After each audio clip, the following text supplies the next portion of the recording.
Hey, so does it feel like when you're in social situations, your social anxiety gets triggered? Does it feel like you're dying? Okay? The physical symptoms and the ruminating thoughts, they get so intense, it feels like death, right? So if that's something you experience, stick around, because in this video, I want to help you understand why it feels like that, why it feels like torture on the inside, okay? And then I want to help you understand that you're not dying, okay? When you make this association, you're gonna be able to step more into your confidence. You're not gonna be fearing social situations so much, and you're gonna be able to be more bold within them and find your confidence and your power, okay? So stick around, let's get into this now. All right, so if you're already a part of our community, welcome back. If you're new here, welcome. My name is Rubin and I'm a transformational coach, and this channel is dedicated specifically to reducing your social anxiety, increasing your self-esteem, and helping you feel worthy of love. So if that's something you resonate with, consider hitting that subscribe button. There's a bell notification beside that. Hit that too so that you know right when I release a new video. You can also connect with me on Instagram if you want to connect with me on a more personal level. I'd love to hear from you on Instagram. And last but not least, I want to offer you a free masterclass. Link is below the video. I encourage you to take that masterclass because I want to walk you through the step-by-step process for reducing your social anxiety, increasing that self-esteem, so that you can love yourself and be proud of the person you've become. Now, these intense episodes in social situations, the ones you feel, okay? They feel like death, right? They're so intense. The panic, the fear, the anxiety gets so intense. In that moment, it feels like you're dying and in front of people, right? Why is that, okay? Something takes over you. You know this. You have this feeling like something is taking over you in the moment, but let's kind of peel this back. Notice what I just said. Something takes over you. Something takes over you. Okay, and you intuitively know this. Who is the real you? Who is that? Okay, and I invite you to become aware of the fact that this real you, okay, is your flow state, our natural way of being in the world, okay? Your absolute, when you're most connected to yourself, okay, you are in a state of flow. You're not having too many thoughts. You're just being yourself, okay? Your personality is just flowing. That is our natural way of being, okay? And you might be saying right away, it's like, yes, I know that part of me is down there. I've experienced it. It's the most amazing, most incredible feeling in the world when I'm completely just in that flow state, connecting with people and being myself. Personality is flying, my opinions, my thoughts, everything is just coming out, not censoring myself, okay? But I barely get to experience that thing, right? I barely get to experience this flow state here and there. But other than that, I'm usually in this anxious, self-doubting state. And I get it. I used to live in a state of fear, be driven completely. Every decision, every action, every word, every thought was driven by fear. Okay? And to get clarity here, we got to see, what is this thing that's taking you over? Okay? What is this thing that takes you over situationally? What is this thing that's taking you over and preventing you from experiencing more flow, more ease, more comfort around other people? Okay? And what is this thing that's taking you over? It's your ego. Okay? It's your ego, and what activates your ego, because this ego, it has one purpose and one purpose only. That's to keep you alive. Notice what I said there, okay? It's all about absolute survival. It's not interested in connecting with people. It's not interested in being conversational. It's not interested in forming deep relationships, nothing like that. It has the only interest of keeping you alive. It does not give a shit what's going on out there in front of your face. When it gets activated, it's gonna take you over. It's gonna take over your thoughts, your feelings, your whole internal experience, okay? This ego. Now, it's important to understand that when you are in social situations, okay? When you're in these social situations, your body has its own memory of what you've been through in the past. Your past experiences, okay, they are stored in your body as memory, okay? Think about it this way. You're driving through an old neighborhood. And before you know it, you're getting all of these memories, these past memories, nostalgic kind of stuff that you were going through, or maybe some bad things happened in the neighborhood, okay? And before you could even catch on to that replay going on in your mind, okay? Your body was already sensing the environment. It was already picking up on the environment and connecting it to old bodily memory, okay? Before your mind could even catch on to that fact, okay? The same goes with social situations. When you're in the social situation, okay, if you're starting to get nervous, tense, okay, your body's already picking up on your past experiences and how they're connecting and related to the current one that you're in, okay? Maybe you're in a group. Maybe that's connecting your body's connecting that external situation to a past situation in a group where you didn't have a good experience. Maybe you got embarrassed, shamed, humiliated, okay? Or maybe it's a one-on-one conversation with a certain somebody and they have a certain type of energy to them. You're already feeling disconnected up here, but your body's already linked the memory to that person's energy to perhaps a toxic kind of energy that you were in relationship to or you experienced in the past, okay? So your body, you have to hear this, okay? Your body is far more intelligent than your mind. And you have to understand this. Before your mind can catch on to things, okay, your body will always connect the dots before your mind does. But the thing is, when your body connects the dots, it activates your ego. Your body is there to help you survive and keep you alive. Okay? And that's what activates this ego, which activates this takeover in those social situations when you least expect it. So it's important to understand when that ego gets activated, it's going to be triggering survival thoughts, right? It's going to be triggering thoughts like, they're judging me, they're rejecting me, I'm going to be humiliated, I'm going to be embarrassed, okay? Confusion, oh, I can't think straight. Okay, that type of experience, okay? What I want you to understand is very important. We're gonna go through an exercise in just a bit, okay?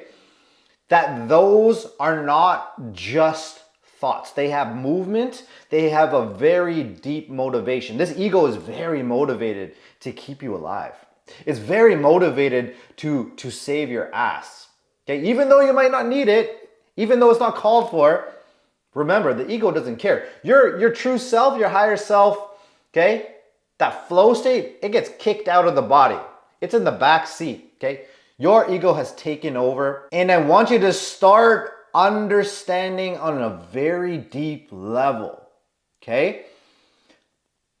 Although you think the thoughts are just going on in your mind, okay? They're not, okay?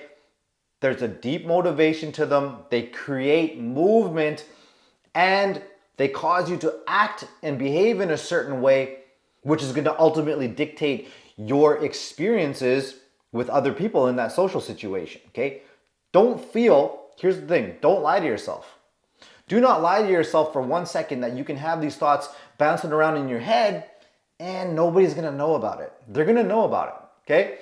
So we're going to do an exercise. Before I do that, if you're experiencing this, if you're experiencing this constant takeover of these intense ruminating thoughts and symptoms in social situations, again, take that masterclass. Link is below the video. I'll walk you through the exact step-by-step process for how to reduce those anxiety levels and increase that self-esteem and how you feel about yourself.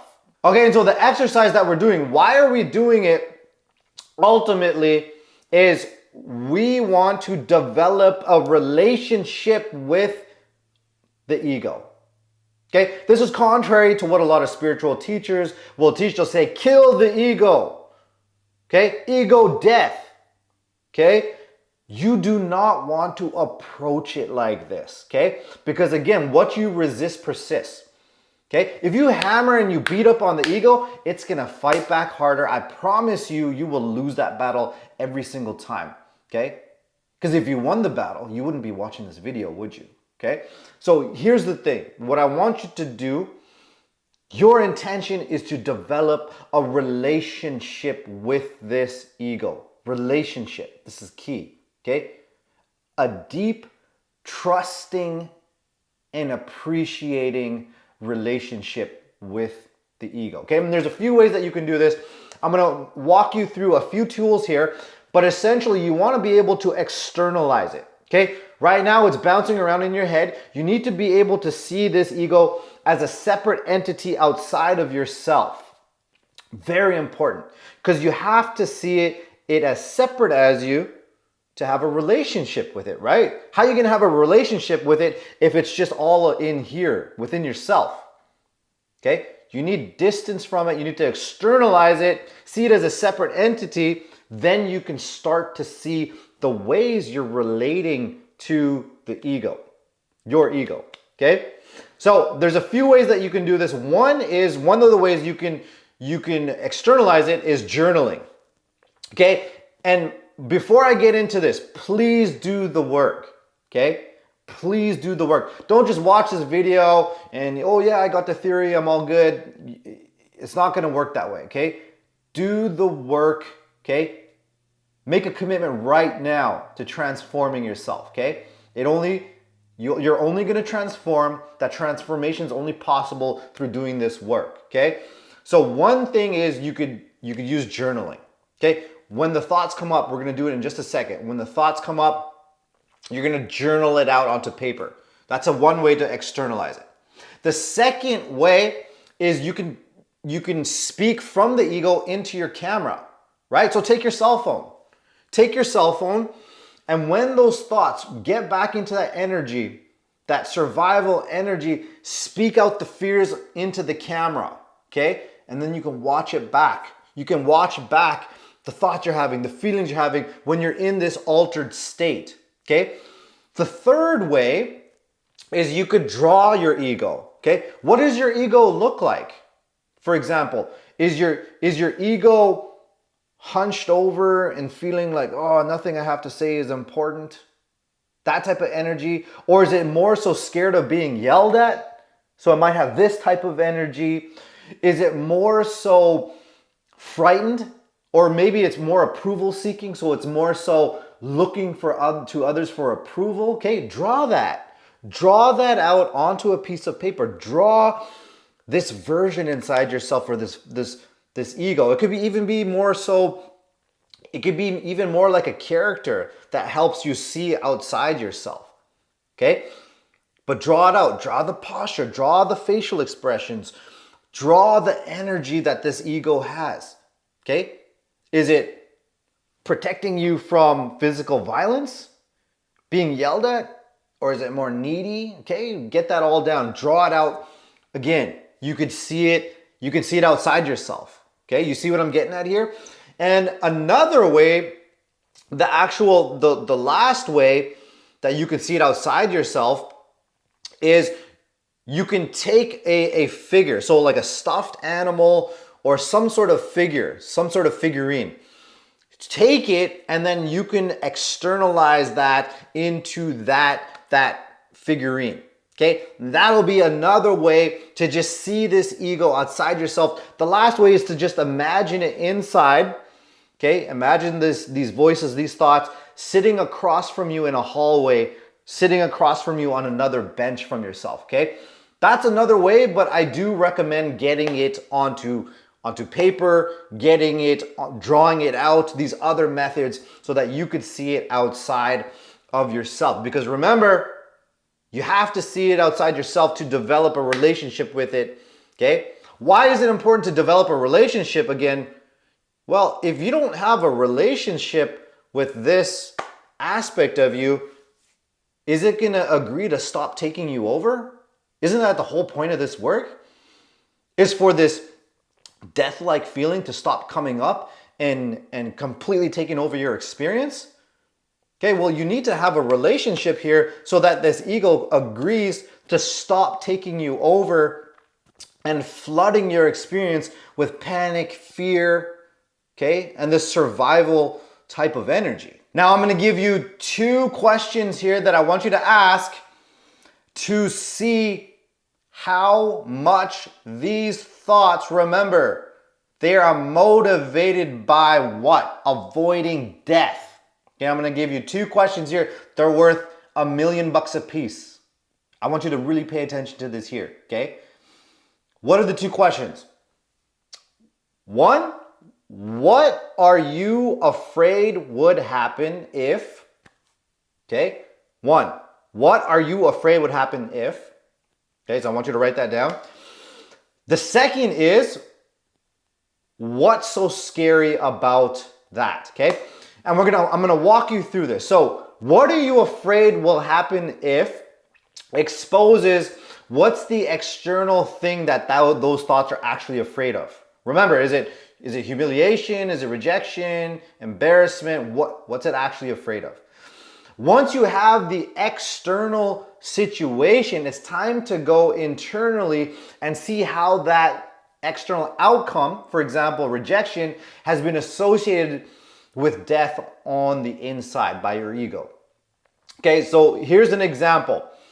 Let's say the thought is you're speaking maybe to an authority figure or a couple of people, a group of people, and your egoic thoughts. They say, don't say anything stupid. Don't say anything stupid. You know this feeling, okay? What are you afraid would happen? Question number 1. What are you afraid would happen if you said something stupid? Okay, so you see that? What are you afraid would happen? That's the external outcome if you said something stupid. Okay, so you're gonna externalize that voice out. Don't say anything stupid. What are you afraid would happen if you said something stupid? They're gonna think you're weird. Okay, they're going to think you're weird. Now we shift into question number 2.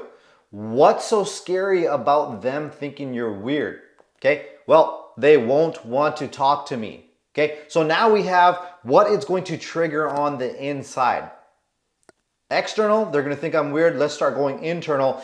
And we keep drilling into this with what's so scary about. What's so scary about them thinking you're weird? Well, they won't want to hang out with me. Okay, what's so scary about them not wanting to hang out with you? Well, I'm gonna be lonely. What's so scary about you feeling lonely? Well, I'm gonna just die this miserable, lonely death. Okay? And you will start to see again, look, the external thing that you were worried about, what was it really triggering up? It goes down to this fear of dying a miserable, lonely death. Here's another example is the thought that don't rock the boat. Don't say anything to make anyone angry. Okay? Don't ruffle any feathers. Okay?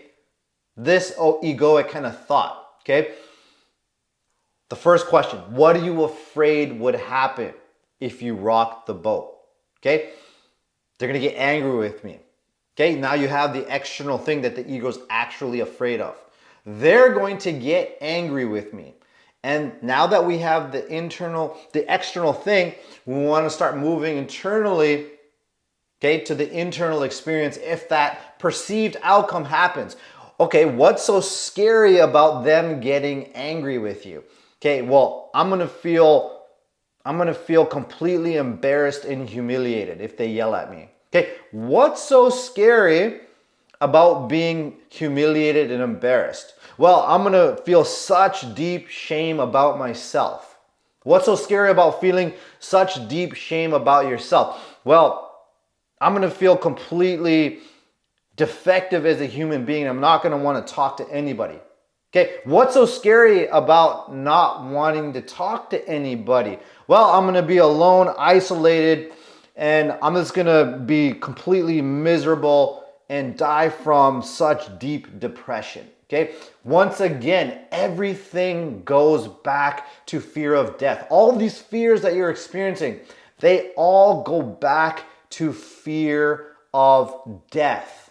Okay, so I want you to really connect the dots here that what you are fearing in the social situation, yes, there's many layers to it, 100%. There's a lot of layers to it, but underneath what it ultimately comes down to is you're scared you're gonna die. Okay, being rejected by other people, being humiliated by them making weird facial expressions, okay? These different things that up here, superficially, you don't put a lot of weight to, underneath, okay?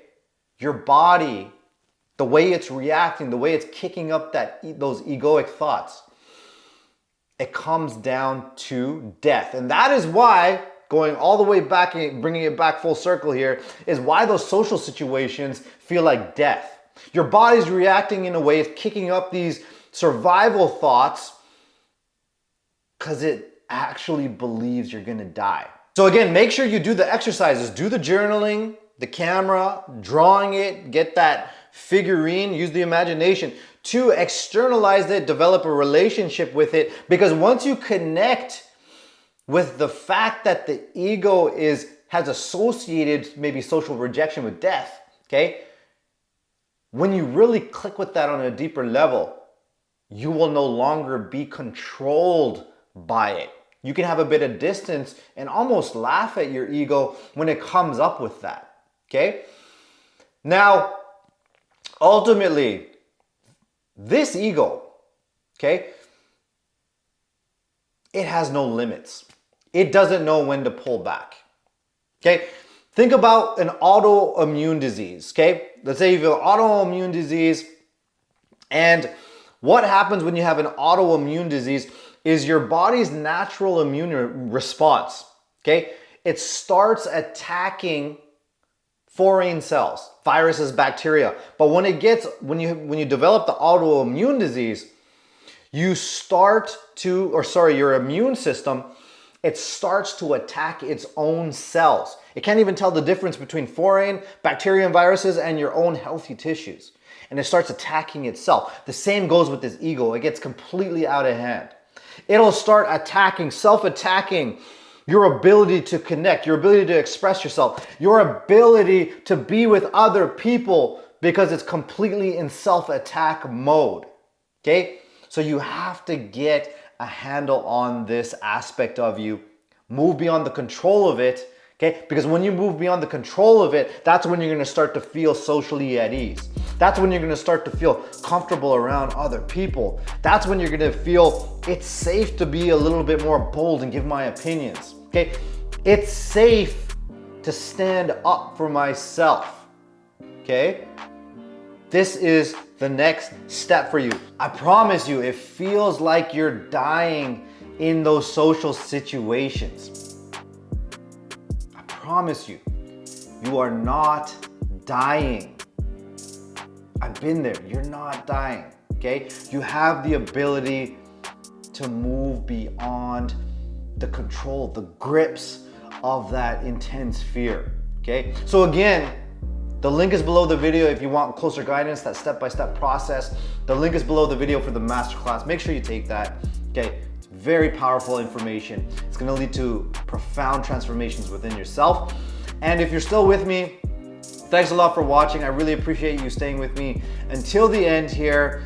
And let me know in the comments if you have any thoughts, any feedback on the exercises, the journaling that you did. If you want to share any of that with us, please let us know in the comments. Please share your experiences and we can have a discussion in the comments below. And here's some other videos that you can check out next. And if you found the video helpful, please like and subscribe, and I'll see you soon, all right? Peace.